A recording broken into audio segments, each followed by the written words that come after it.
Hello, Archie Dunlop here with Talking Astrology with Archie on Wednesday, February the 19th, 2025. Today there is a grand trine in water signs involving the Moon, Mars and Saturn. And that means that we do have the Moon on the Mars-Saturn midpoint. And Moon on the Mars-Saturn midpoint can be connected with the death of women, and that's why I've got this thumbnail, the thumbnail of John Millais' famous pre-Raphaelite painting of Ophelia, who drowned herself, having had issues with Hamlet. Hamlet's behaviour had driven her crazy, and so later in this video I want to go into detail about Moon on the Mars-Saturn midpoint and explain in length, or at least at some length, what I exactly mean.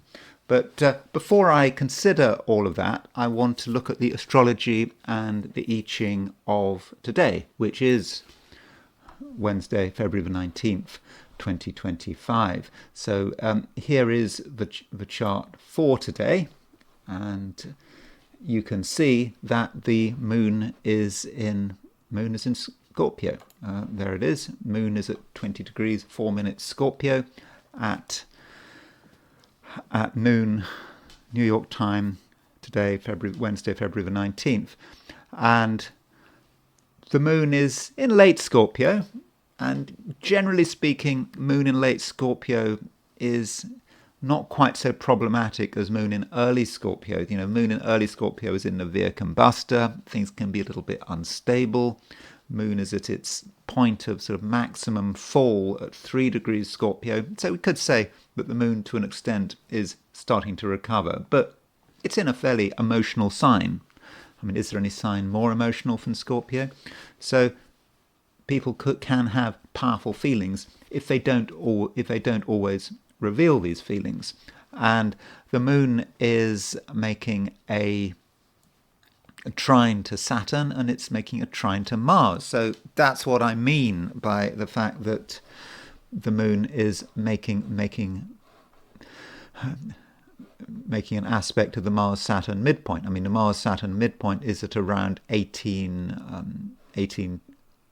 Taurus, so the moon at noon, so at some stage over the day the moon will be opposition that Mars-Saturn midpoint. This is a particularly powerful event because it's all linked up with a grand trine, and there are different ways of looking at a grand trine. Now, there is a view that formations like the T-square, the grand trine, the yod, the reason they work so well is because of midpoints, because in this case moon is exactly on the Mars-Saturn midpoint. So there are a number of ways of looking at this grand trine. Now, one way of looking at the grand trine is to say, well, it's emotional.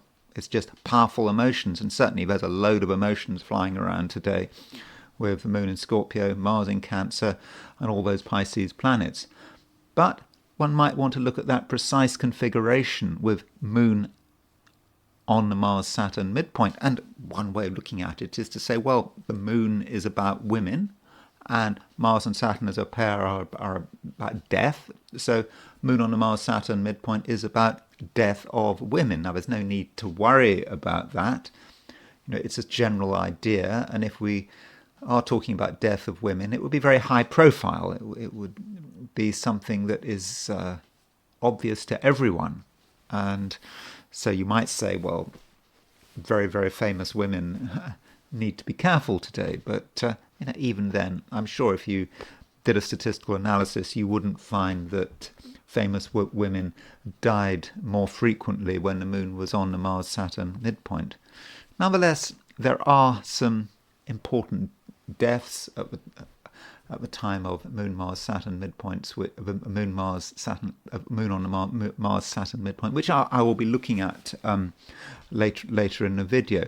Now, aside from the moon being in Scorpio, and moon in Scorpio, by the way, is in mutual reception to Mars, because the moon is in Mars's sign, Mars is in the moon's sign. So moon is not as weak as it looks in Scorpio. It does get strength through Mars being in Cancer. So aside from that, we have sun is in Pisces. It does depend where you are and which year it is, but sometimes the sun moves into Pisces on the 18th of February, sometimes it's the 19th.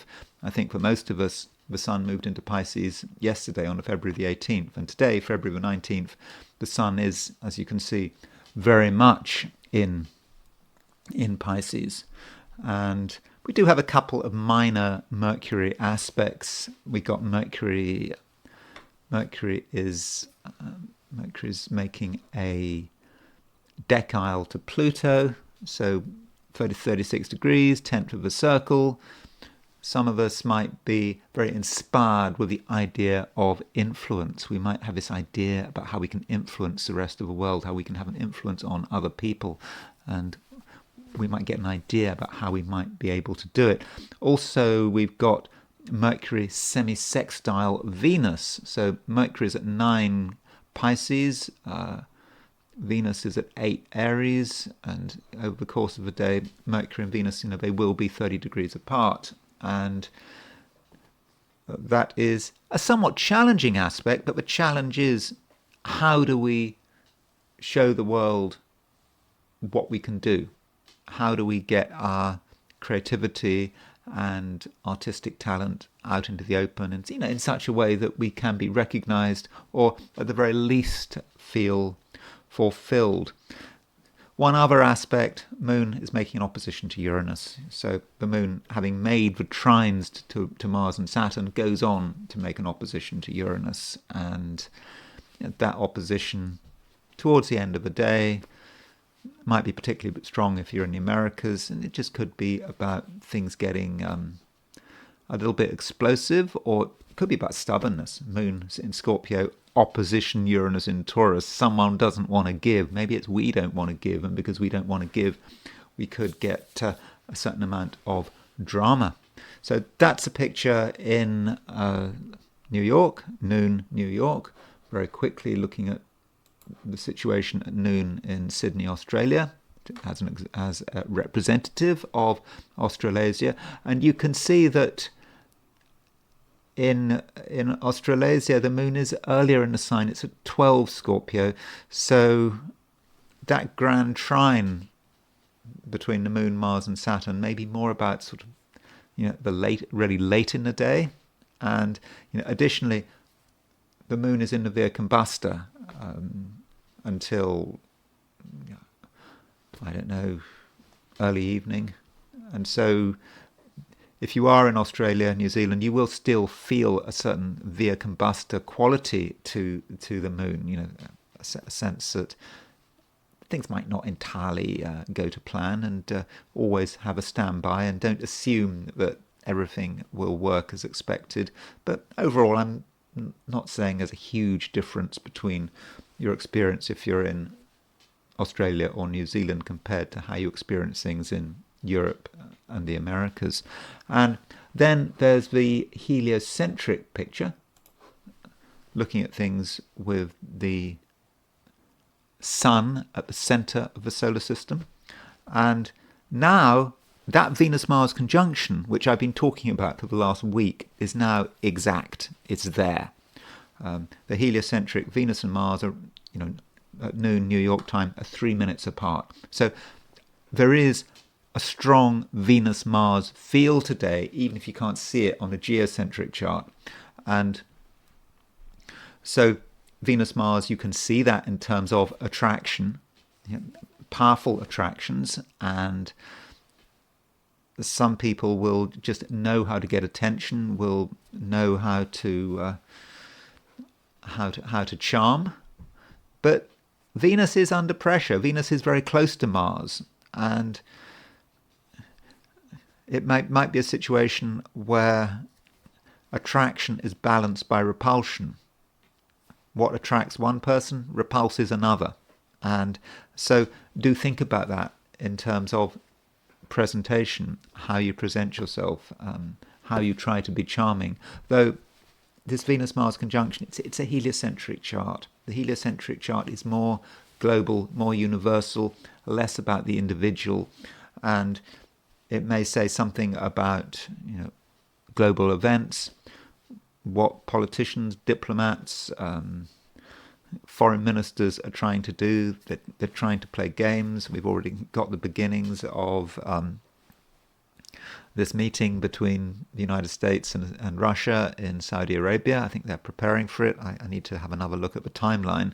But this is happening while Venus and Mars are in conjunction. You could say that Mars represents war and Venus represents the attempts to stop a war, and that might be how Venus-Mars conjunction is working, that America is finally prepared to talk to Russia and not to just focus entirely on sanctions and sending weapons to Ukraine. So that might be how Venus-Mars conjunction is working.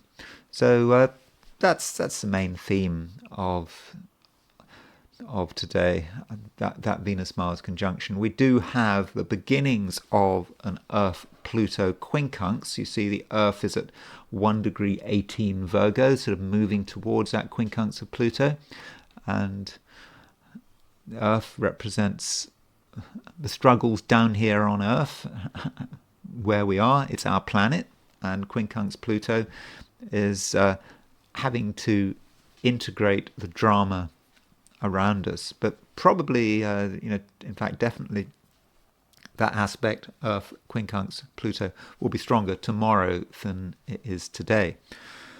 So having looked at the heliocentric chart, I want to consider the astrology for the 12 signs for today, which is Wednesday, February the 19th, 2025.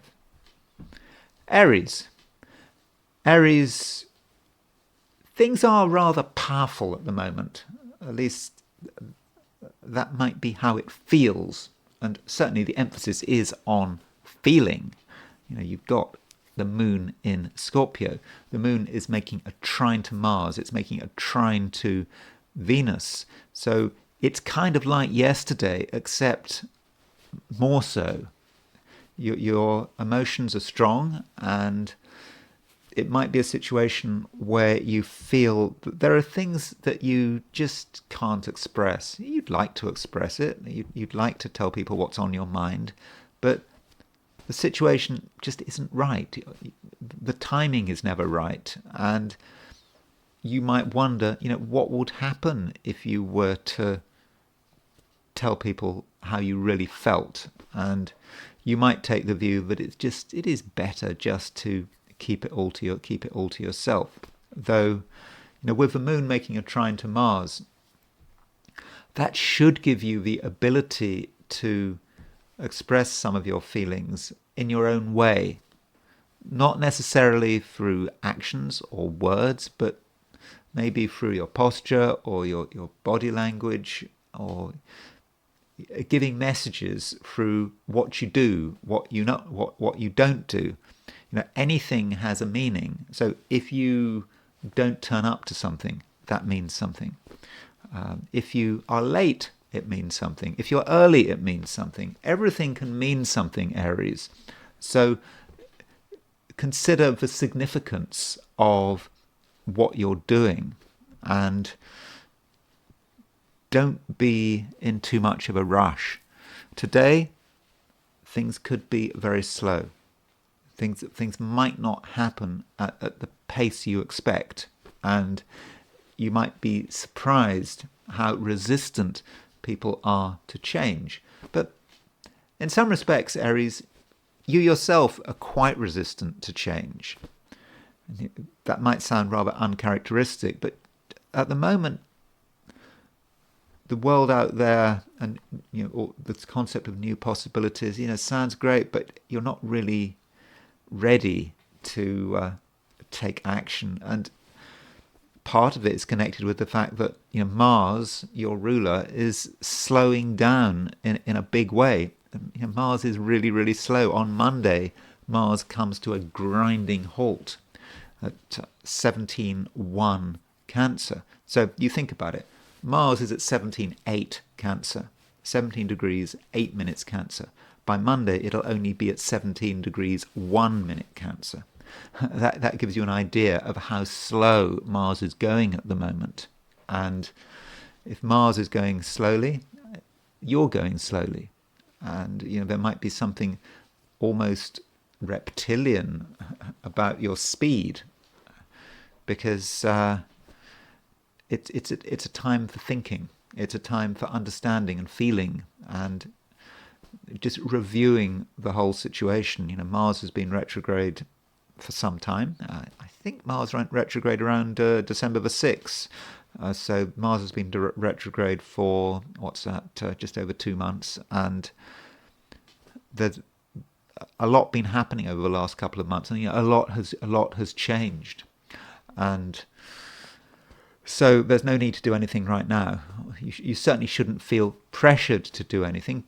But, there is a Grand Trine, and this Grand Trine does involve Mars. I suspect that this Grand Trine is mainly going to be working at an emotional level, and it's about your feelings moving quickly. Though the Grand Trine does bring that Mars-Saturn trine together. So Mars and Saturn were in trine aspect recently. They have separated. When Mars goes direct, that Mars trine Saturn will form again. But that Mars trine Saturn is being brought back into focus by the Moon. So one way of looking at Mars trine Saturn, at least in the most positive way, is to see it as being about focus and hard work. It's not a happy aspect, but Mars-Saturn trine can be a very productive aspect. And in your own way, you should be able to cover a lot of ground. And you don't have to tell people what you're doing. You just, know what matters. And in many cases, Aries, it may be a situation where you should not be discussing anything. There are things you need to do which are quite secretive, and if you were to tell people about them, the reaction might not be great. And at the moment, it's just best to just work on things in your own way, and just recognize that things are slow, perhaps very slow. Taurus. The Moon continues its movement through Scorpio. Scorpio is, of course, your opposite sign, and Scorpio is a sign that can have a big influence on your various relationships. And so always consider the social dimension, and consider how you relate to other people. Whether you're relating well, whether you're relating badly, do consider it. Consider what influence you are having. You have an influence on other people, but also other people have an influence on you, especially as we have a Grand Trine involving the moon in Scorpio and and Mars and Saturn. So with the Moon making a trine to Mars and a trine to Saturn, you could say that from a relationship perspective, this could actually be very useful. It allows you and other people to interact on an emotional level, and you possibly have a better understanding of other people than usual. This Grand Trine in water signs is about sensitivity, and it's about you getting an impression of someone, perhaps an impression you've never got before, or you haven't wanted to contemplate it, but you get an impression of someone and you're able to hold it and fix it and make it real. And you might realize for the first time, what someone is like. Everything is available. The information is available, and a lot of it is coming through in an emotional way. And one always has to be a little bit careful with emotions, but when there is an environment which is heavily emotional, it's important to have a certain amount of objectivity. You can feel the emotions, you can almost see the emotions, but you don't have to be heavily influenced by them. And Taurus, you have the possibility of actually having a certain amount of objectivity. You can just look at what's happening and just not feel that it's completely part of you, or rather not feel that it's significant, and don't make things too significant. Yes, you might realize things, you might get it, and you hadn't got it before, but just because you get something, even if this realization is dramatic, doesn't mean that you have to immediately go and rush around and do things and respond. In fact, the less you respond, the better. Now, towards the end of the day, the moon is making an opposition to Uranus. That opposition to Uranus, probably especially strong if you're in the Americas, and moon opposition to Uranus might encourage you to overreact, to see something you don't like, to feel that you have to do something, or feel that you have to really defend your position. But again, you don't have to. And if you can be objective, if you can just watch things happen, you can feel them happening, but that doesn't mean that you have to let them influence you. It's kind of like rays, energy, and if you resist the energy, if you stay still and you resist it, then you could be damaged by it. But if you just go with it and you just let it flow through you, you'll be fine. And I do think, Taurus, that is the best approach.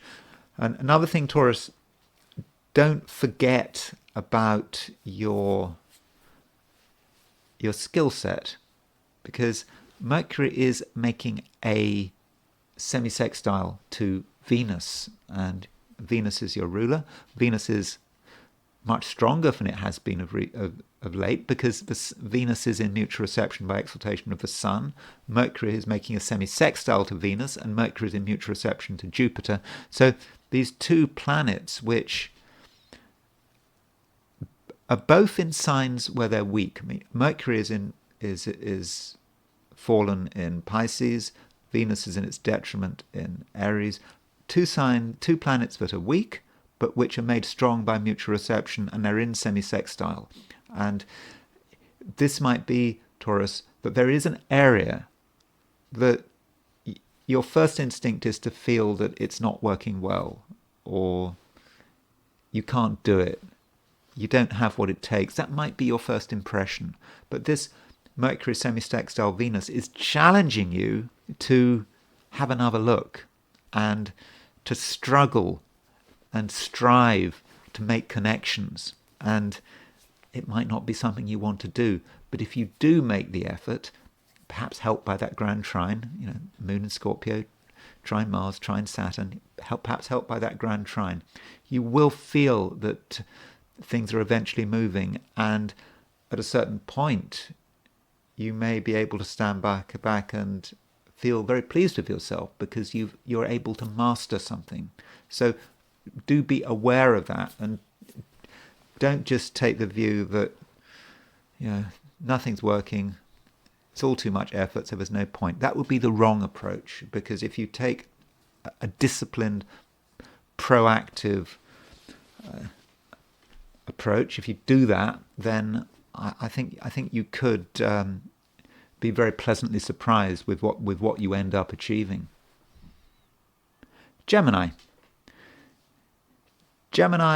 Mercury is making a semi-sextile to Venus. It's also making a decile to Pluto. So Mercury, which is your ruler, is making these two aspects which generally people don't talk about much. They're considered to be minor aspects. But I think as far as today is concerned, these aspects could be very useful. And think about it, Mercury, decile, Pluto. That is about you making the effort to make an impression. At first, it doesn't feel like you can make an impression. You're not convinced that anyone is interested in you, and that might be the Mercury Decile Pluto. And at the same time, you have a vision that, yeah, maybe they could be interested in you. Maybe you could have an influence if you were able to do A, B, and C. And you might then think, well, can you do A, B, and C? Is it worth the effort? Well, actually, it is worth the effort, because if you're able to execute a plan, even if that plan sounds far-fetched, there's a good chance that it works very well, and you are able to make quite a powerful impression. And additionally, Mercury is semi-sextile Venus, and in a way it's a similar picture. It is about a struggle, and it's about feeling, that maybe you're not good enough. I mean, I've got my sun in Gemini, so that's something that I need to consider, and feeling you're not good enough, and asking oneself, what is the point? But with a semi-sextile, there's always a point, and it does seem that if you do make the effort, you're able to communicate who you are, and you can get people to listen to you, especially as Mercury is in Pisces. I mean, Mercury is in Pisces, it's starting to make a square to Jupiter. Jupiter is in Gemini, and this is a time when Geminis really need to get noticed, because you have definitely got something to offer, and in the process of getting noticed and getting the recognition you deserve, you maybe have to go across several hurdles. You have to confront these hurdles, and this Mercury semi-sextile Venus is one of those hurdles. What do you have to do to get recognition? Well, there are things you definitely can do, and you have to start somewhere. And while this is happening, we've got the moon in Scorpio. So moon in Scorpio, for a Gemini, I mean, it's quite serious with moon in Scorpio. Moon in Scorpio, that nothing comes entirely easily, even though the moon is trine Mars, moon is trine Saturn, but you know that, or you should know that it is a slow process. But just because it's a slow process doesn't mean that it's a pointless process. You just keep going. And the moon trine Mars is particularly helpful. Your moon trine Mars is about self-discipline, and it's about being able to structure yourself and being able to present an organized front. And that's maybe what you have to do. And that can be quite difficult. You might be of the opinion that things are just a little bit chaotic, that you can't possibly present an organized front. But maybe that's because you're not trying. And if you do make a special effort to be organized and really together, I think that in the end it will be noticed. And so today, it could be hard work, but give it your best shot, and then you might be surprised to the upside. Cancer. We've got a Grand Trine in water signs. Moon is in Scorpio, it's trine Saturn, it's trine Mars. And this Grand Trine does indicate that things are moving quite quickly, certainly on an emotional level. But when I say emotions, I'm not talking about anything negative, because I'm talking to a Cancerian. These are kind of energies that Cancerians are actually very familiar with. You understand how things are working, how things are running, and if you put some effort into something, things should move very quickly. And they won't just move quickly, but they will move in such a way that you can catch them. So it's like you start a process, and the process gets faster. It gets faster and faster and faster, and you may be of opinion that it's out of control. I mean, it's like, learning to ride a bicycle. I find learning to ride a bicycle really, really difficult. But the basic principle of learning to ride a bicycle is, you just, as far as I can see, you just have to find a hill, and you just sit on the hill, and you with your bicycle, and then you just propel yourself down the hill, and you can't stop. And at some stage you'll get to the bottom of the hill, or you'll crash into some stinging nettles, or whatever happens when you're 9 years old. But there might be that fear that you start a process, or you start a process, and it just doesn't stop. And can you stop it? And that might hold you back.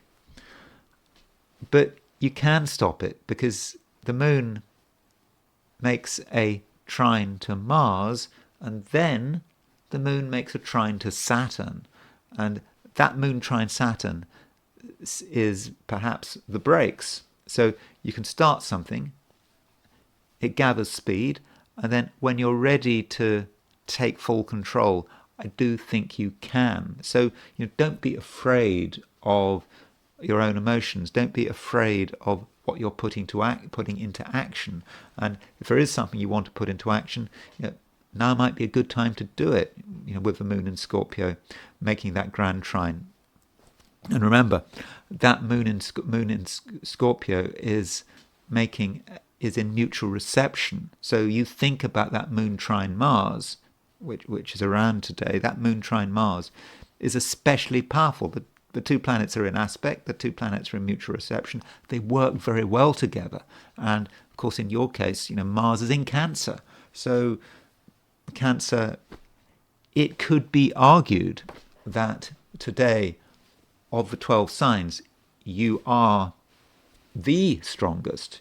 All things being equal, we have to consider other factors, but just looking at your chart, based on your ascendant or your sun or perhaps your moon, it does seem that you are very powerful. So don't underestimate yourself, and don't underestimate what it's possible for you to achieve. Still, it is possible that the Grand Trine gets out of control. I mean, it could happen if you don't apply the brakes.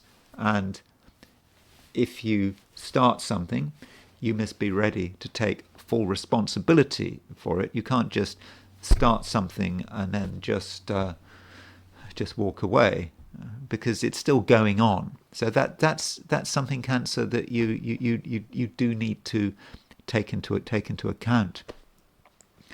So overall, Cancer, things do look good, and be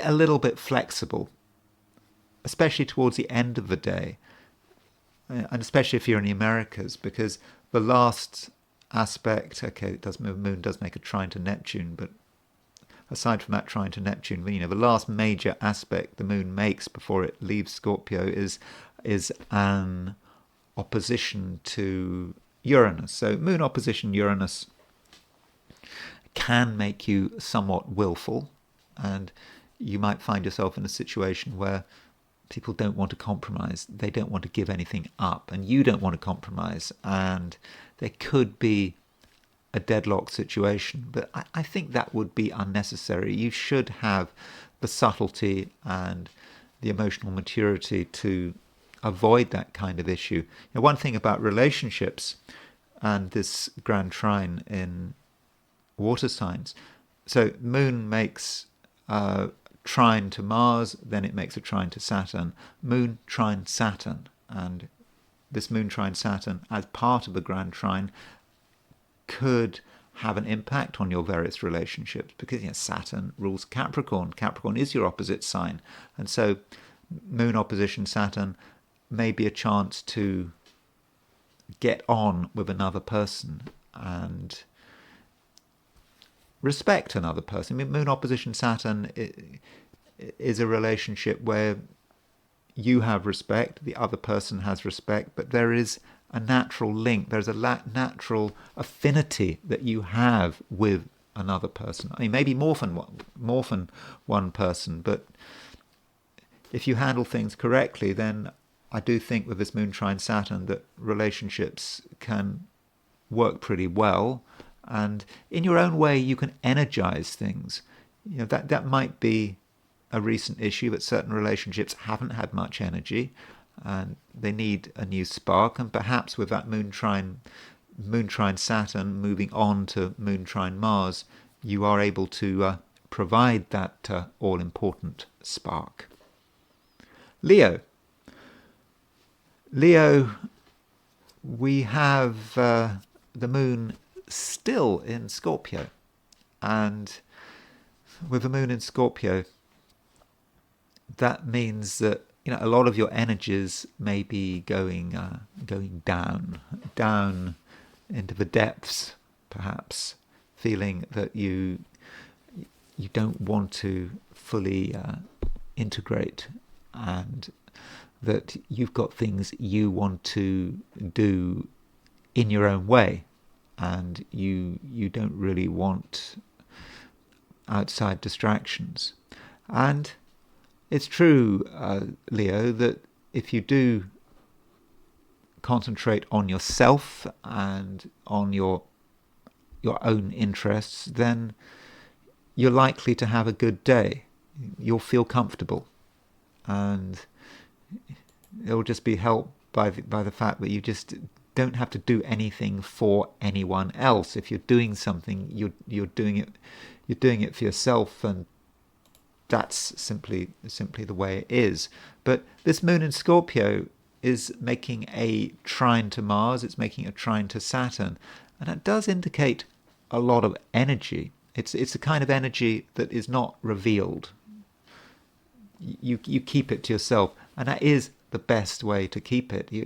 So Leo, in many respects, you are a private person, and you need to resist the temptation to socialize just for the sake of it. You might feel that it's a good thing to do, but do you really want to? I don't think you'll be on best form when you are with other people, especially if you're in a situation that is, unusual or is alien to your usual life, your usual sensibilities. So, there's no harm in being somewhat cautious, and make the most of your strengths. And your strengths are more about yourself, working on your own, not feeling that there have to be outside irritations. And do consider your home and family. That might sound a little bit boring, but moon is in Scorpio.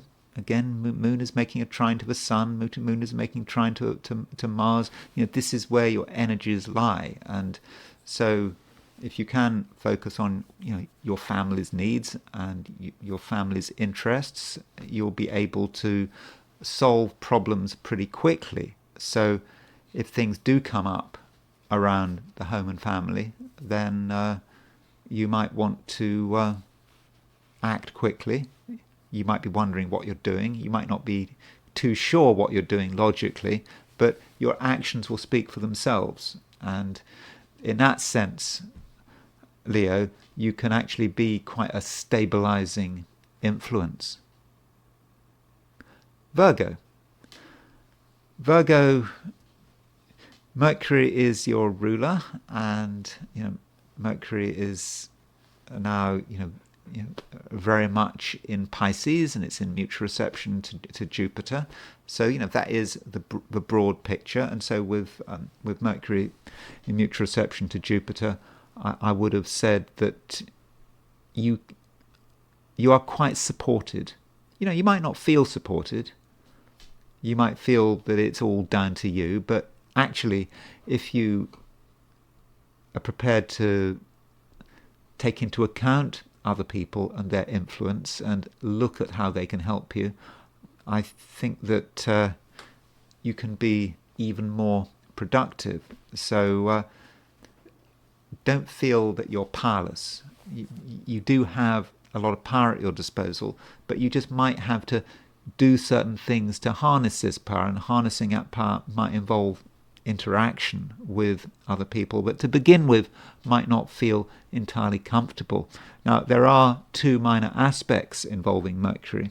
One aspect is Mercury semi-sextile Venus, and that is a little bit challenging. Semi-sextiles in astrology, it can be a hard aspect because you're dealing with two planets that are very different from one another, or at least two signs that are different from one another. So Mercury in Pisces, semi-sextile Venus in Aries. Pisces and Aries are very different signs, but semi-sextile is saying there is actually a way of integrating these two elements, and I think that it may actually be about having to find a way to get on with another person, a person who is very different from yourself, but you may be able to benefit from their strength in the same way that you can benefit from their strength. Because the thing about Mercury and Venus is that both of them are in mutual reception. Mercury is in mutual reception to Jupiter, and Venus is in mutual reception to the Sun by exaltation. And so do make a special effort to get on with people, to utilize your skills, and also to utilize their skills. And don't be afraid to say what's on your mind, because the moon is in Scorpio, and the moon is making a trine to Mars, trine to Saturn, and there's something about the way you talk which is quite compelling. People will listen, and you'll know what to say, you'll know what not to say, and even if nothing is being said, something is being communicated. And so Virgo, just being there might be enough. Just sitting there, standing there, doing nothing, saying nothing. You are communicating something. People are picking up on it. And once they start to understand what you're trying to communicate, then you've got the possibility of a real connection forming. So don't ignore relationships, even if you don't feel that you're necessarily in the mood. And Virgo, if you need to assert yourself, if you feel that it's really important that people take you seriously, then that's absolutely something you can do. If something matters, you can get everyone to pay attention to you, and you can, in certain situations, really force things through. I'm not saying you have to force things through, but if you need to do it, then I've no doubt that in most cases you really can. Libra, it's another day when financial issues might be important. I mean, the moon is moving through Scorpio, and in the Scorpio horoscope, in the Libra horoscope, Scorpio is a sign that is very often connected with money. And if you want to spend a day, or great parts of a day, thinking about money, worrying about money, trying to solve financial problems, then I think that you'll be pretty successful, because the moon in Scorpio is making a trine to Mars, and it's making a trine to Saturn. And if there's something about you that is sensible, and you know what details to cover, and at the same time your actions can be very timely. So if you feel something needs to be done regarding your finances, you'll know when to do it, and you'll know who to approach, and you'll know what to say. So don't doubt yourself. And if there is some sense of financial grievance, or you feel you've been treated badly financially, then today, Wednesday, might be a really good time to do something about it, because things might actually be a lot easier than expected. Turning to relationships, the moon is making a trine to Mars. And so moon trine Mars can indicate a certain facility with other people. Now, this facility may go back to money. So if there's any financial side to a relationship, now is certainly the time to explore it and to tell someone what's on your mind. But even if money is not involved, you'll just know how to get on with people. You'll know what to say. You'll know what to do, and you'll know that you don't have to say too much. And at the same time, it's not just that we've got moon trine Mars. We've got a conjunction between Mars and Venus and Mars in the heliocentric chart. So we've got a heliocentric Venus-Mars conjunction. So Venus represents you, Mars represents the other person. That might indicate you and another person being able to get really close to one another. There might be some kind of fusion of purpose. So that's looking at it from a positive point of view. Though don't forget your own independence, especially when we look at it from a heliocentric viewpoint. You could say that Venus is getting too close to Mars, and Mars might overwhelm Venus, and Mars might represent a person who really does want things to be done their way. They might be a little bit aggressive about it. So that means you have to sort of pick and choose. If someone is aggressive, if someone has a history of throwing their weight around, of being completely egotistical, and you get close to them, well, you've been warned. People don't change by and large, and so certain people should be avoided. But most people are there for you, and if you give them a little bit of energy, a little bit of yourself, then they will reciprocate. And provided you and the other person respect each other and we're not dealing with a power struggle, then it really should be okay. And while all this is going on, it's quite a hectic day, not just for Libra, but for all of us. This Grand Trine in water is not something to be underestimated.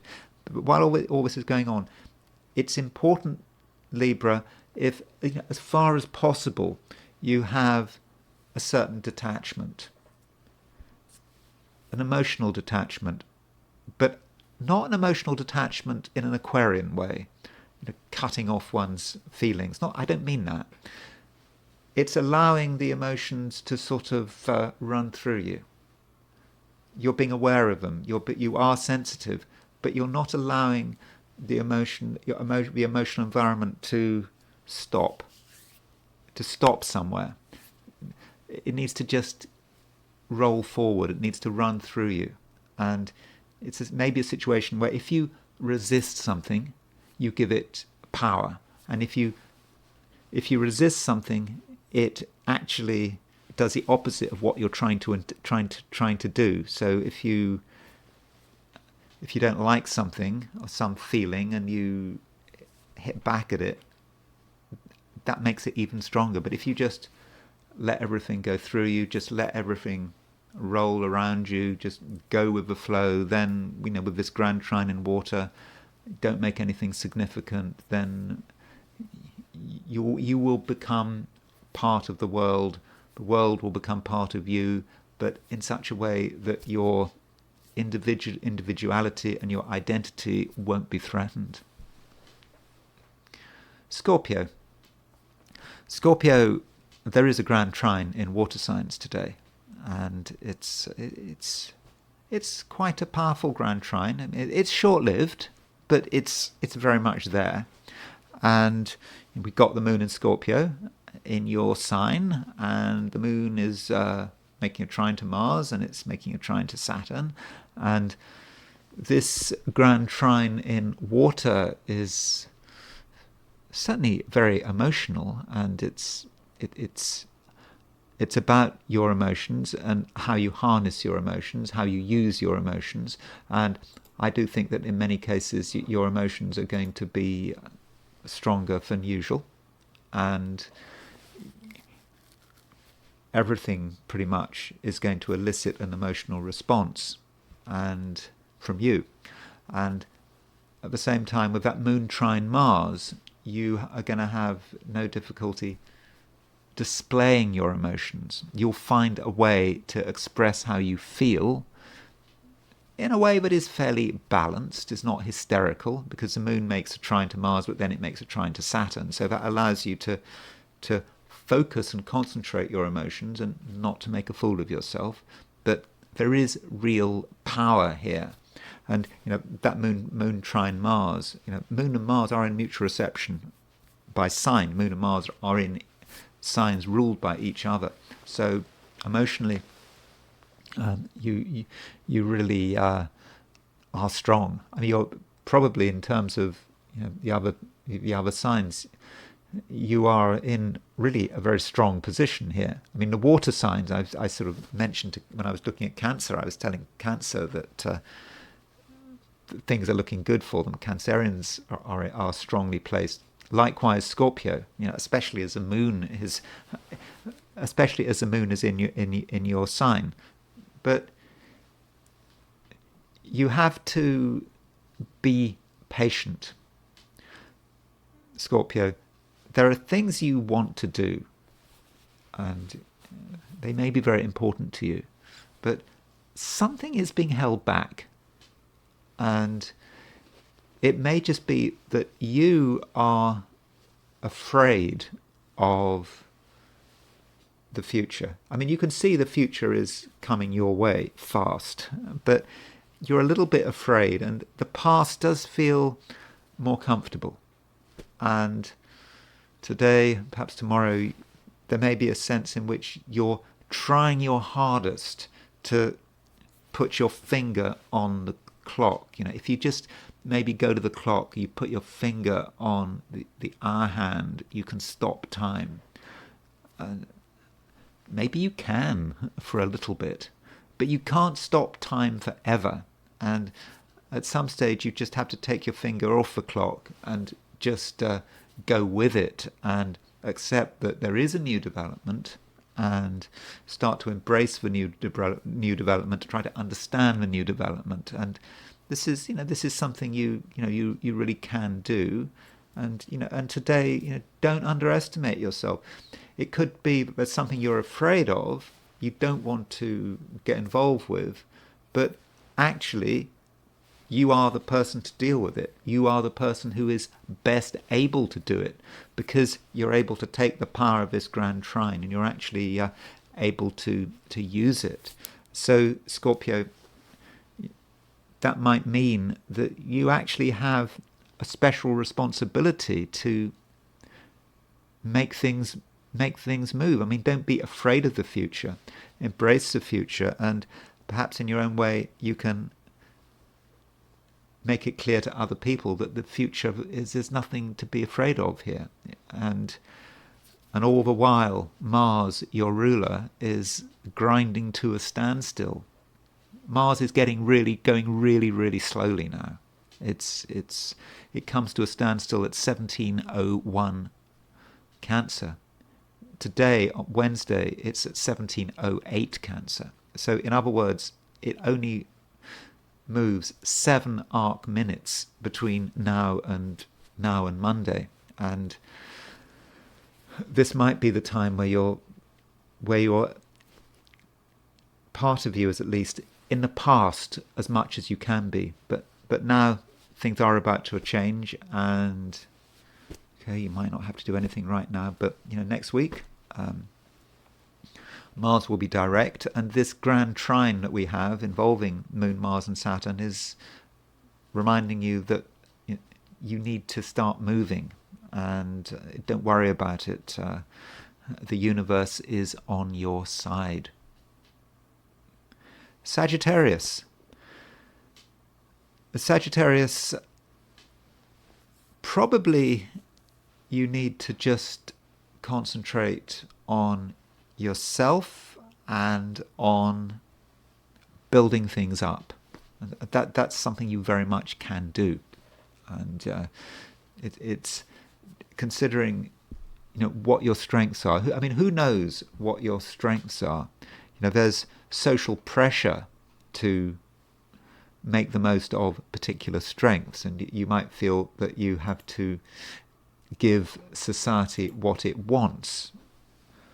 But you can be terribly let down if you take that approach. If you always give society what society wants, but society is in a constant state of change. So the moment you start giving society what it wants, then society changes its mind, and you've lost your center, and you are just being, moved left, right, and center.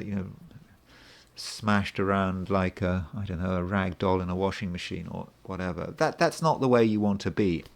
And rag doll in a washing machine. I suppose there is a Grand Trine in water today. Moon trine Mars, moon trine Saturn. Things are getting rotated very fast, and that's something that you don't necessarily want to get involved with.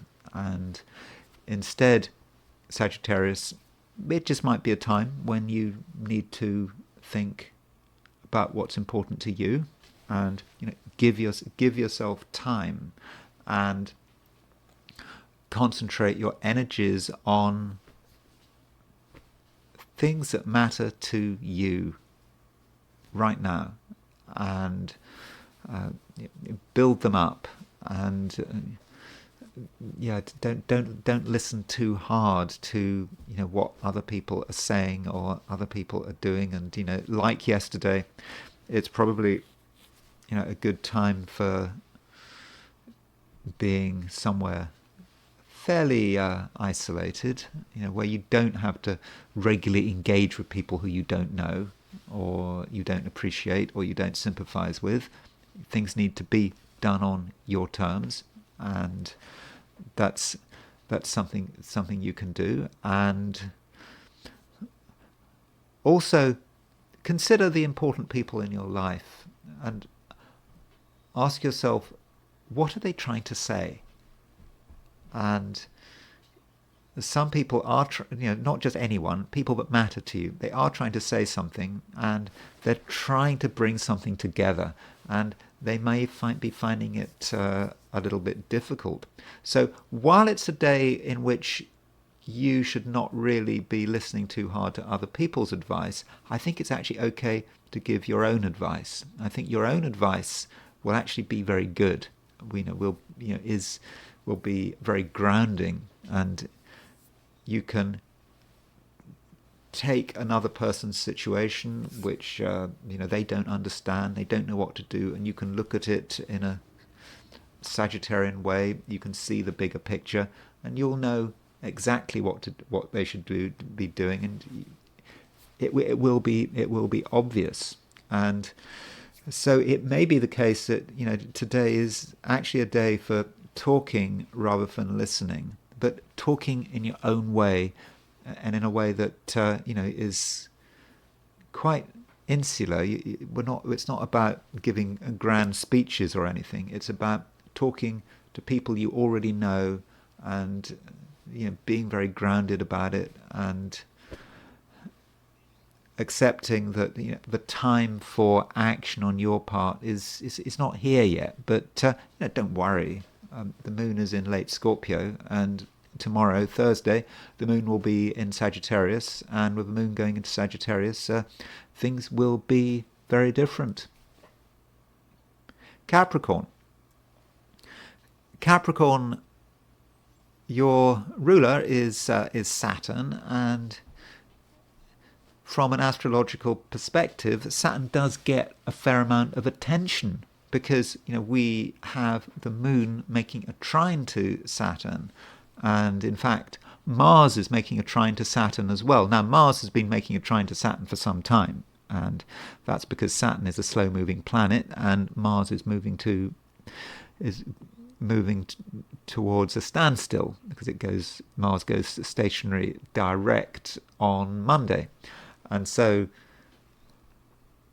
with the moon aspecting Mars, aspecting Saturn, and Saturn effectively being aspected by the moon and Mars, that does give you a certain prominence, and you really do know how to assert yourself. You're not someone who is going to be ignored.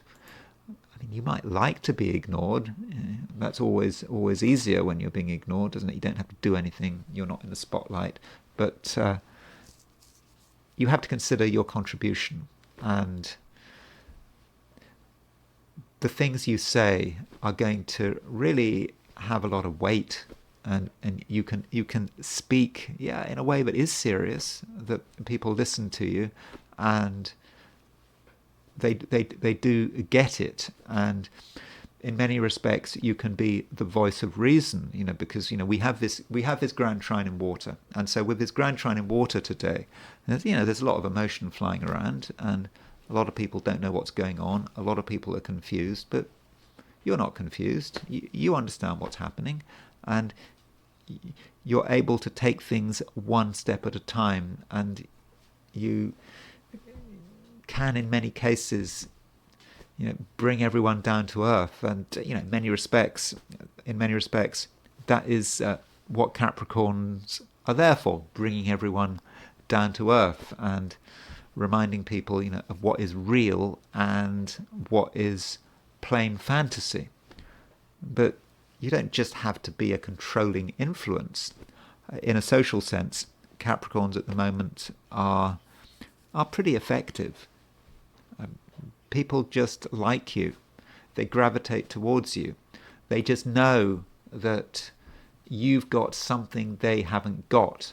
And in fact, Capricorn at the moment, you're quite good at making people feel positive about themselves. Again, you are a force for good. And as far as relationships are concerned, this Grand Trine in water signs, it's very emotional, and Saturn is part of this Grand Trine in water signs, and you've got Mars in Cancer, your opposite sign, and so you can really interact with lots of different people, and existing relationships, I think, should work pretty well, and I think that they can work on an emotional level.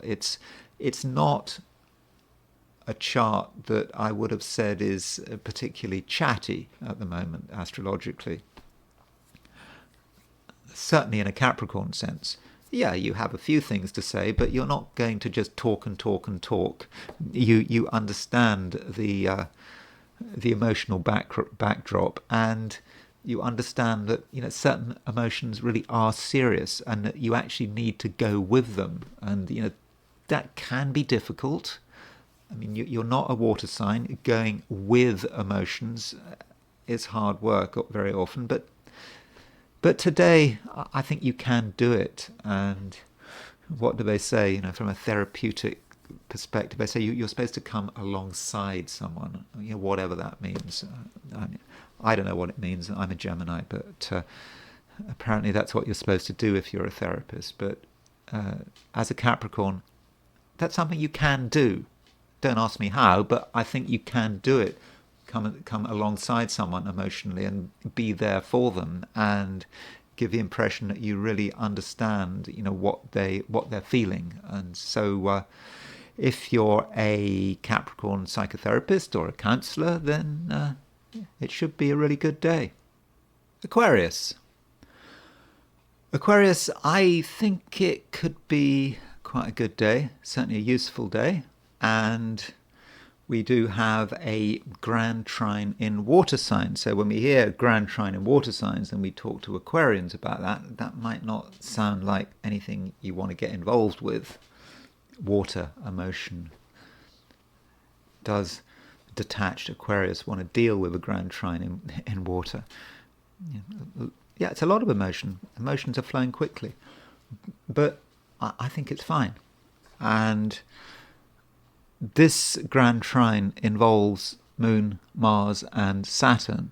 And Saturn is, of course, your ruler, and the moon in Scorpio is in a high-profile sector of your chart. So moon trine Saturn, okay, may not be wonderfully interesting, wonderfully exciting, but it certainly can work in your best interests. So we might say that with moon making a trine to Saturn, you have a chance to pursue your financial interests or your business interests, or if you feel you want more money, there seems to be a way in which you can do it with moon trine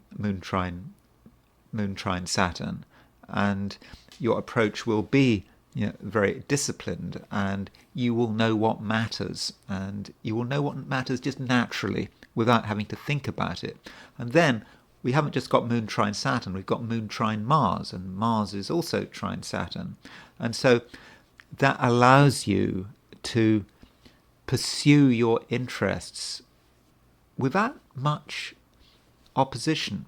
Once you work out the best angle, then very little can stop you. You just get your way, and you don't have to worry too much about resistance, people contradicting you.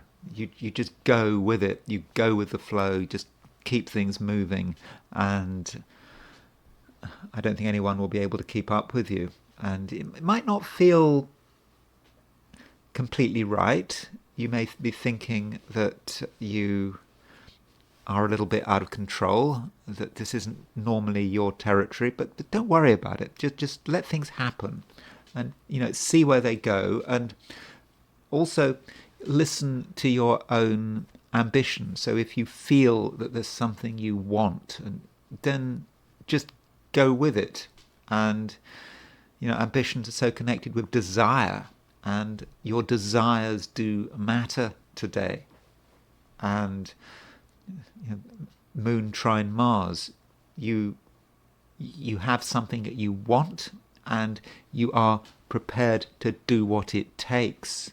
And in many cases, getting what you want is actually working out what the steps are. You work out the steps, and you go through those steps in a completely systematic way. And so if you can be systematic but also very natural and just go with the flow, then Aquarius, I think that things really can work for you today. And it's very important that you don't underestimate your own core strengths, and also don't be put off by other people. Some people might claim that they've got some kind of authority, and that somehow they know more than you, and that you should somehow defer to them. I would suggest that you ignore them, probably, unless they are able to back up what they say with clear facts. So if someone just says something, they make a statement, and they just assume that you're just going to accept that statement at face value. You can't do this, and you say, well, fine, I can't do that. Even if this person has authority, they are an authority figure, don't take what they say at face value. On the other hand, if someone says you shouldn't do this, and they come up with reasons that you can understand, then it's a slightly different matter, because in that sense you could regard it as being advice. So someone says you can't do something, they come up with the reasons, you look at the reasons, you accept the reasons, but the reasons will also give you pointers to how you can do something. So there's always a way, and we're dealing with the unstoppable force of water. And Aquarius might have problems with the unstoppable force of water, but water, as it flows downwards, as it follows gravity, will always find a way through. Always. That water cannot be stopped. It will keep going down.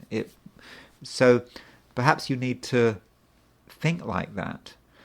something you want, you follow gravity, you hit an obstacle, but you find a way through it. Always. That's how it will work. And so, Aquarius, really, it's a day that, in the end, nothing can stop you. It may take you a bit of time to reach your destination, but in the end, I'm very confident that you will get there. Pisces, you are a water sign. You are very familiar with the element of water, and today there is a lot of water. We've got the moon in Scorpio. Okay, we had the moon in Scorpio yesterday, but what's happened today is that the moon is now making a trine to Mars, and it's making a trine to Saturn. So we have a Grand Trine in water, and this Grand Trine in water should, really help you. It should really help you to accomplish whatever you feel you need to accomplish. And also, you're just going to understand things. You're going to get things. Emotionally, you are on everything's wavelength. And, so Saturn's in Pisces, Mars is trine Saturn, moon is trine Mars, moon is trine Saturn. So the moon represents that flow. Now Saturn represents control. So with Saturn in Pisces, you can control the flow. You can perhaps act like a dam or some drainage system or some way of controlling how the water moves, but the water is still going to keep moving, and you're perhaps in a position where you can channel the emotional environment in such a way that you are able to benefit from it. So you don't have to take emotion or a set of emotions that just at face value and say, well, this just exists in a passive way and you have to deal with it. You can take something that is very emotional and you can change it, or you can use it, or you can manipulate it. And yeah, in that sense, you can, if you want, be pretty manipulative. You obviously have to consider the ethics of the situation, but maybe it's not really about self-interest today. It can be about your higher goals, not just material ambitions, but what is life all about? Saturn trine moon trine Mars. There is a spiritual element to it, a feeling that you are aligned with something wider from yourself. That's that moon trine Saturn, moon trine Mars, and what is it that you're aligning yourself to? And you could just feel a sense of wholeness. You are an integral person. You are there. You've got your boundaries, but in a way they are fairly porous boundaries, because you can be part of something, larger than yourself, but porous not in a way that is destructive, that is undermining. It's porous in the sense that you can be part of the flow, and to an extent you can control that flow in such a way that it does serve your interests. But I think in many cases it's your interests that are on a higher level, that are actually quite spiritual, and do consider what other people are trying to say. Mercury is making a semi-sextile to Venus. Mercury is in your sign. Mercury is in mutual reception to Jupiter, and Mercury can represent another person, and Mercury might represent another person who is trying to say something or is trying to indicate something. They may be trying to indicate affection. They may be trying to indicate that they like you. They want to get closer to you. They're trying to indicate something, and they're not finding it easy with this Mercury semi-sextile Venus. But maybe you need to understand what's going on, and if you want to get closer to someone, with this Mercury sextile Venus, you can do something to facilitate the situation, because you do have so much control today with this Grand Trine in water. Saturn's in Pisces, and that does gives you responsibility. But yes, it does give you also a lot of power. And now I want to turn to the I Ching. So I asked the question, what is Wednesday going to be like for those watching the I Ching section of this video? And the first hexagram I got was hexagram 51, thunderbolts. The Wilhelm translation of the I Ching calls it the arousing. But Greg Winkup in his translation calls it thunderbolts. And I just feel that thunderbolts is more descriptive of what's going on. I mean, in terms of the structure of the hexagram, you can see that we've got a repetition. We've got a trigram. A trigram represents 3 lines. So a hexagram is composed of 2 trigrams, one trigram over another. And this is the trigram of thunder. So we've got thunder over thunder. So perhaps that explains a plural, not just one thunderbolt, but 2 thunderbolts, or maybe many thunderbolts. And it does give us a sense of shock. We expect things to work in a particular way. We don't want surprises. We're minding our own business, and then something happens. And this is something that we absolutely weren't expecting. And our first impulse, might be to panic. And the Wilhelm translation of I Ching, in talking about thunderbolts, and in particular talking about the moving line, because we've got the 3rd line moving, decides to talk about 3 types of shock: the shock of heaven, the shock of fate, and the shock of the heart. So the shock of the heart, I think that's quite easy to understand. The shock of the heart might be a realization, an inner realization. We just get it, and it might be a set of emotions, and we feel it. But the shock of heaven and the shock of fate, the heaven just decides to create something. Heaven does it. The shock of fate, well, the shock of fate is, I don't know, it's very difficult to know what the difference between a shock of fate and a shock of heaven actually is. But I'm sure that's sort of linked with Chinese philosophy. But it says that what the kind of shock we're dealing with is the shock of fate. Something is maybe fated to happen. It had to happen at a particular time. Maybe the shock of heaven is just heaven just does something for the sake of it. It just happens. But the shock of fate may mean that it is linked with our destiny. And when we have a shock, the first reaction is often to think it's all hopeless. It's a disaster. What can we do? But the image of this 51 thunderbolts is often the idea that if we keep our cool, we're going to be okay. Nothing need happen. And with the third line moving, the 3rd line is often a difficult line in the I Ching. It's asking us not to be overwhelmed. Something can happen, and we might just be in a state of shock, and we feel that there's nothing we can do, and then it just becomes a self-fulfilling prophecy. Because we do nothing, because we stay where we are, then we could be negatively impacted by this shock. Or worse. But here, the I Ching is asking us to see the opportunity. The shock happens, and we must immediately react. And in fact, by reacting in the right way, we can turn things around. So what might actually seem, what might seem like a bad event might actually be an opportunity. Although Greg Winkup, in his translation of I Ching, he is a little more cautious, or maybe a little more dramatic. He is saying that we have a chance to get away just in time. So it may be a situation where there is a shock, we realize that things are not working well, and we have to get out. And we do have an absolute chance to get out. We can leave, we can quit, we can exit. It's okay. But the key thing is that we've got to stay proactive.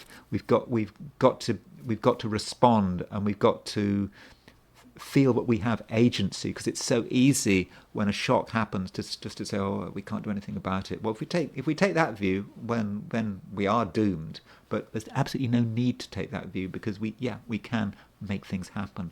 And third line moving, that means that we move to a second hexagram, and the hexagram we move to is hexagram 55, which is abundance. Things really are moving, and it's a much better world that we're moving into. So this indicates that, if there is a shock, and we're actually able to take full advantage of this shock, and we're able to act quickly, the situation can really change dramatically, and change dramatically for the better. Abundance, things are working. It's about the sun at noon. Enjoy the light of the sun at noon, because that can be how it might feel. Okay, the sun doesn't stay, it's not noon forever, the sun will eventually set, but we have to think about the moment. So the overall message is that through prompt action today, we can reverse the situation and turn what seems to be a negative into a complete positive, into a situation that really does work in our favour. And now it's time to consider this Grand Trine, or more specifically, Moon on the Mars-Saturn midpoint. So let's go back to the astrology and go back to the chart, and I'll show you what I mean. So I've put a lot of emphasis on this Grand Trine in water signs. I think I mentioned it pretty much for all of the 12 signs. And generally, I've given the impression that it is a positive event. It allows things to move. Things are working. Moon, Mars, Saturn, and I've looked at Saturn in a positive way. But there is another way of looking at it. And so there is the Moon, and there is Mars and Saturn. So the Mars-Saturn midpoint is at around 18-19 Taurus. So late morning in the Americas, the Moon will be on that Mars-Saturn midpoint. And because it's an opposition to that to the Mars-Saturn midpoint, because it's a Grand Trine, it may well be that the window for this Grand Trine to operate is wider than usual.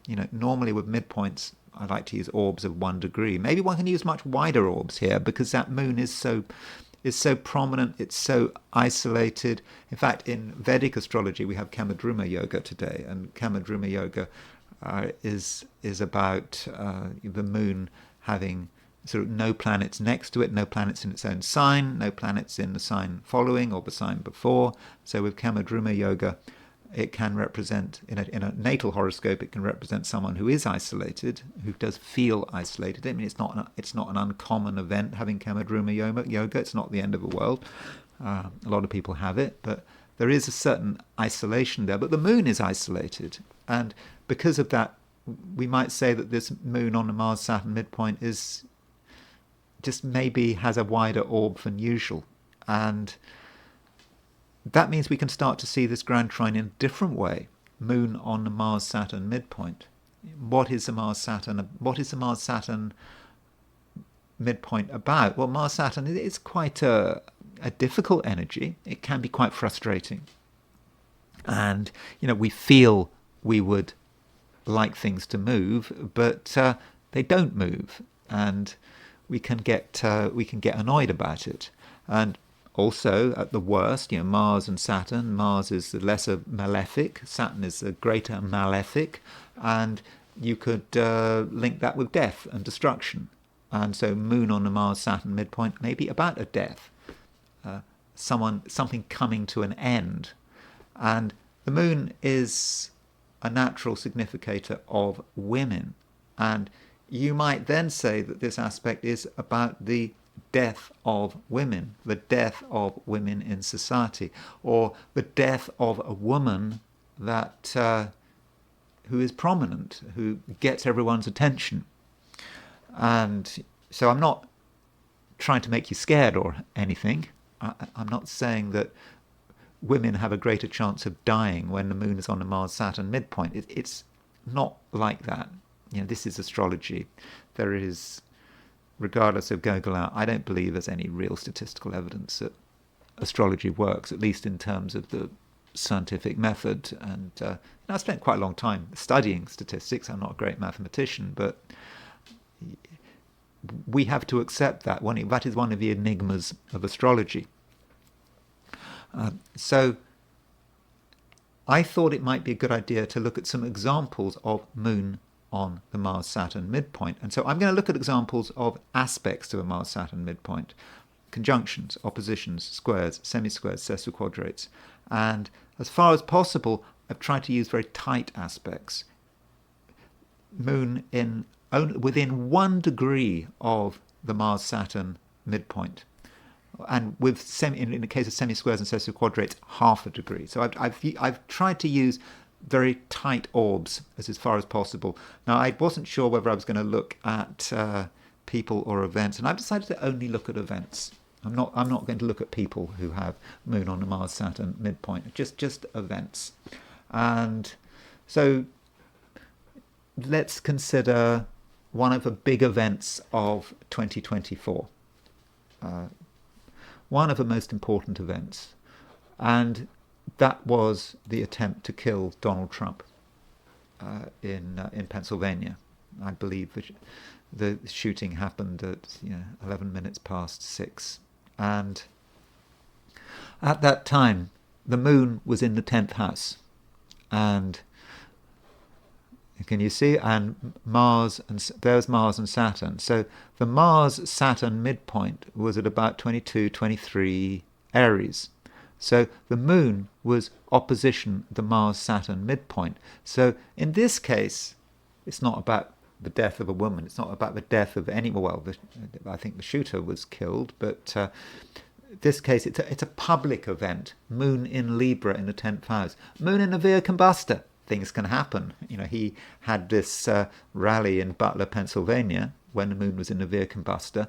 Not just when the moon was in the Via Combusta, but when the moon was on the Mars-Saturn midpoint. I mean, there were other things going on. Uranus was square his Mars. Uranus was close to his midheaven. But let's just focus on moon on the Mars-Saturn midpoint. So that very much describes how the day worked out. Mars-Saturn, it wasn't about Trump getting killed, but it was certainly about Trump getting shot in the ear, and a very close call that Trump had. And I think in many ways, when you saw that shot, when you saw that event, it seemed to be absolutely improbable that Trump would lose. I mean, I predicted that Trump was going to win based on the astrology, but you looked at that and you said, yeah. I mean, Trump was in a way a story. There was a story about Trump, and unfolding over the course of 24 with the lawfare and the assassination attempts. And this was a story that really could only end in him being re-elected. I mean, that was my view of it. But yeah, in that case, the moon was on the Mars-Saturn midpoint, and that totally fits the symbolism. Moon, the people, public event, Mars-Saturn connected with death. So that seemed to work very well. And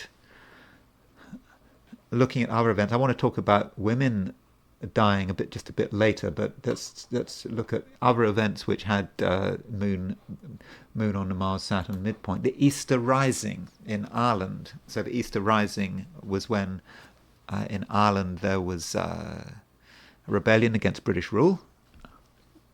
To begin with, the rebellion was not particularly successful, and I think most Irish people were sort of quite annoyed about it, and it should have just been completely containable. But the British decided to execute the rebels, and that changed everything.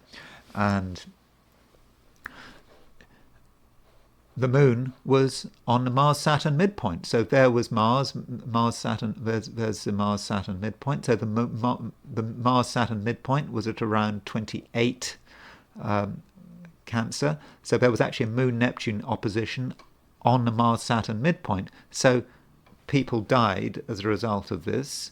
And in the end, the perpetrators were executed. So you might say that from the rebels' perspective, this was a bad event because it led to death, but it was the death that made the event.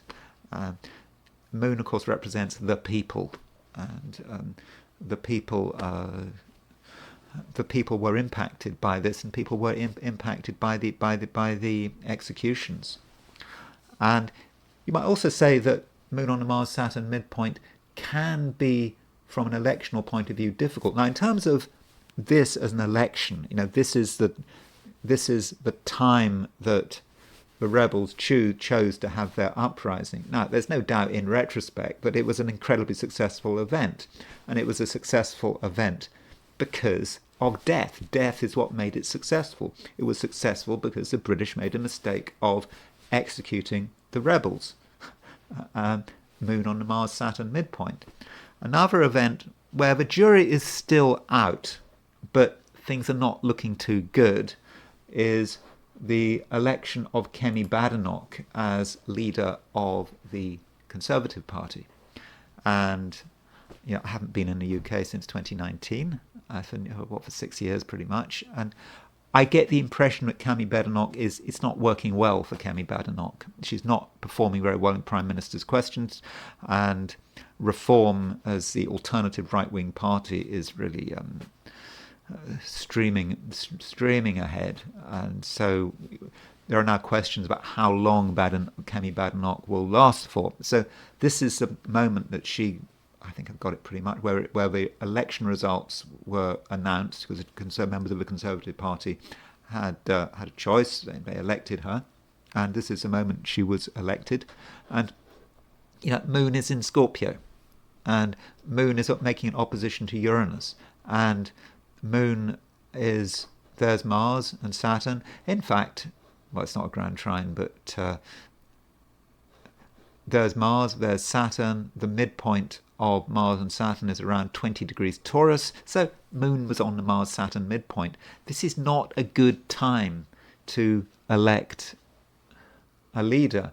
And you could say this is not a good time to elect a female leader. I mean, it was, but the Tories are quite good at electing female leaders. The Conservative Party are always accused of sexism and whatever, but the Labour Party have never chosen a woman as leader. Kemi Badenoch is, I think, the fourth leader of the Conservative Party who is a woman. But Moon on the Mars-Saturn midpoint may represent a woman who is under a huge amount of pressure, and she needs to get her act together quickly. And it's maybe that her leadership was doomed by this chart. This chart really does indicate a female leader who is having problems. And aside from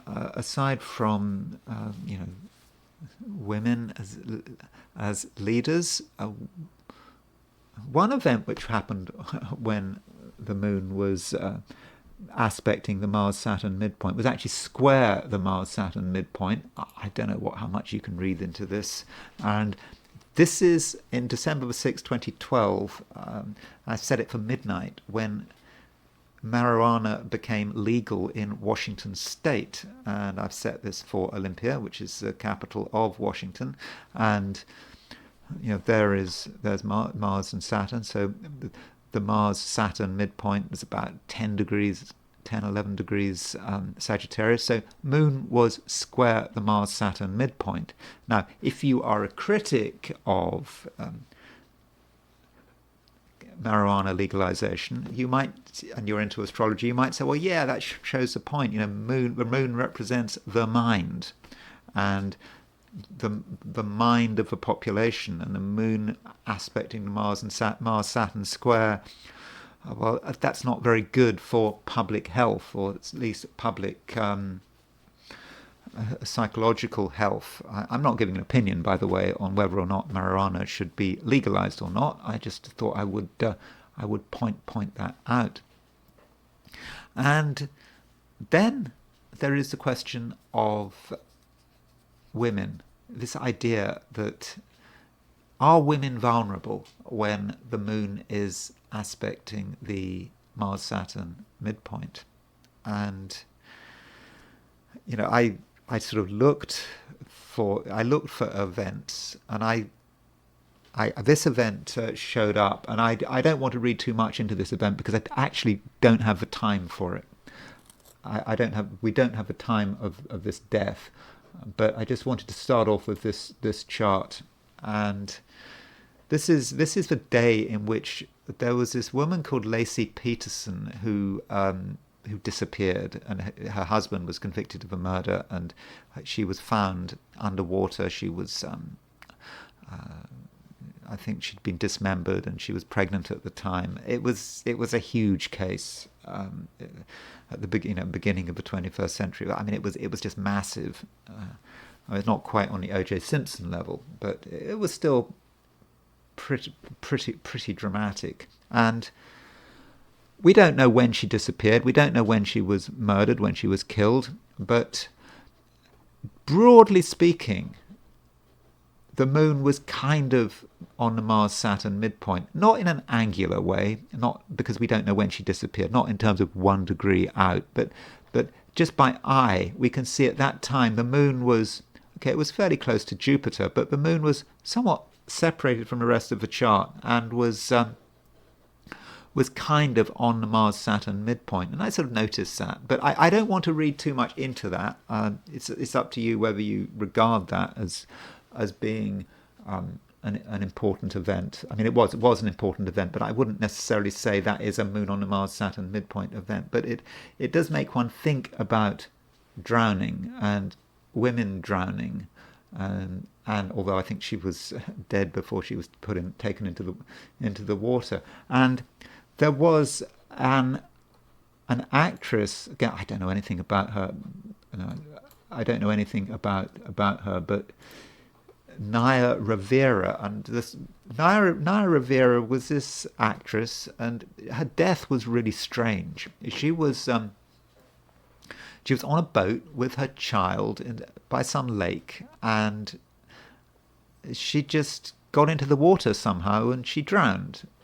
We don't hear about that case so much anymore, but because it happened some time ago. But it was just a bit weird. And here is a chart, approximate time for her death on July the 8th, 2020, close to Oxnard, California. And at that time, and I think it's reasonable to think that it's fairly close to the time of her death, moon was on the Mars-Saturn midpoint. And so moon represents a woman on the Mars-Saturn midpoint. Moon in Pisces, by the way. Of course, moon in Pisces really does indicate potentially something to do with water, death by drowning maybe. And so moon on the Mars-Saturn midpoint, a famous person. I mean, famous, and I mean, I'd never heard of her, but apparently she was quite famous, and certainly newsworthy enough. And so it did, it was in the newspapers. It did get some public attention. So moon on the Mars-Saturn midpoint represents, the time when she fell into the water and died and drowned. So that fits. And the most famous drowning of a woman was, of course, the death of Natalie Wood. So here is the chart for Natalie Wood's death on November the 28th, 1981. I've got sort of 11:05 p.m. I think this is reasonably close. She was on a boat sort of off California, and there have been all sorts of theories about what happened, and she fell in, and question, why did she fall in? I don't think she liked the water. I'm not even sure if she could swim. And so if you look at this chart, Mars was at 21 Virgo, Saturn was at 18 Libra. So the midpoint of Mars and Saturn was at around 6 Libra. And so the moon at 6 Capricorn was square the Mars-Saturn midpoint. And this was, this Natalie Wood is someone everyone had heard of, and her death in the end of 1981 was really a huge event, and very, very newsworthy. So again, we're talking not just about the death of a woman, but a death of a woman, moon on the Mars-Saturn midpoint, that catches everyone else's attention, is regarded as being a really big deal. So we have a couple of prominent drownings. I don't know whether one can really count Lacey Peterson, because we don't really know exactly what time she disappeared. And then there are a few other high-profile deaths of women, which one should consider. There is the Biden accident. This is when Joe Biden's wife, on December the 18th, 1972, she was driving with her children, with Beau and Hunter Biden, and also a daughter. And so she had this accident, and she was killed, the daughter was killed, and Beau and Hunter were seriously injured. And again, a major event. She's the wife of a new senator, and because this was, he'd just been elected, Joe Biden had just been elected to the Senate. It was certainly newsworthy. There's a recording of Nixon, who was the president at the time, calling Joe Biden to offer his condolences and his sympathy. And so Mars and Saturn, there's Mars and Saturn. So you can see that moon, the Mars-Saturn midpoint was at around 4 degrees Virgo, and the moon was on the Mars-Saturn midpoint. And so in that car, there were 2 boys, Hunter and Beau, and there were 2 females, the mother and the daughter, and all the female occupants in that car died. The male occupants survived. And so that may also say something about moon on the Mars-Saturn midpoint. And again, it was a high-profile thing. I mean, I wasn't reading the news in 1972. I was 10. I wasn't quite reading the news yet. But I'm sure if you had been watching the news then, it would have been a huge event. Now, another event which was certainly huge was the assassination of Indira Gandhi. So Indira Gandhi, Prime Minister of India, was assassinated by her bodyguards. And so there's Saturn, there's Mars. So the Mars-Saturn midpoint is at around 18 Sagittarius, and of course this is an exact time. But around 18 Sagittarius. The moon was at 3 Aquarius. So that means that the moon was semi-square the Mars-Saturn midpoint within half a degree, because I kept the orb to half a degree. So again, another death of a woman, a death of an incredibly prominent woman, and it was an incredibly dramatic event. And so I think there's some evidence here that moon aspecting a Mars-Saturn midpoint is working, and it can be connected with newsworthy deaths of women. And I'm sorry to talk about a technique that might seem obscure. Midpoints are not a technique that's widely used, because they're difficult to spot, and one does need very often computer software. There is a way of doing it without computer software, the way, for example, that was developed in Germany before the Second World War, but it's quite laborious. And so you kind of need software, and a lot of people studying astrology don't want to get involved with software, and so they don't actually have, or at least they don't want to get involved with software that they have to pay for. And there are free programs that deal with midpoints, but they're not great from what I can see. And you kind of have to pay for it, and even when you do pay for it, it's not perfect. I have this program Kepler, which gives me my midpoints, but in many respects, the midpoint feed that I was getting in a program I used in the 1980s was superior to what Kepler is giving. It's because Kepler doesn't sort the midpoint trees, and I find that really annoying. But anyway, that's a technical detail. So it is difficult, and so I feel a bit bad for people watching this who don't have the software to look at midpoints. But at the same time, I do have to say that I do regard midpoints as being a very important technique, and but ideally it's something one should use in astrology, and I've tried to illustrate with these example charts that one should look at midpoints, and in particular one should look at the midpoints between midpoints involving the Moon and Mars and Saturn. So as far as this trine, if you are watching this and you are a prominent newsworthy woman, for example, don't go swimming. Don't do anything to do with water. There might be a point of vulnerability there, and given Indira Gandhi and Joe Biden's wife, Nelia Biden, isn't that right? If you're prominent, watch how you go. But with these things in astrology, it's probably the case that actually nothing will happen. But anyway, I hope you found that of some interest. And if you did enjoy this video, I would be very grateful if you were to like it. If you're not subscribed, I'd be super grateful if you were to subscribe. If you want to buy me a coffee, there is a link in the description. And I will talk to you again tomorrow.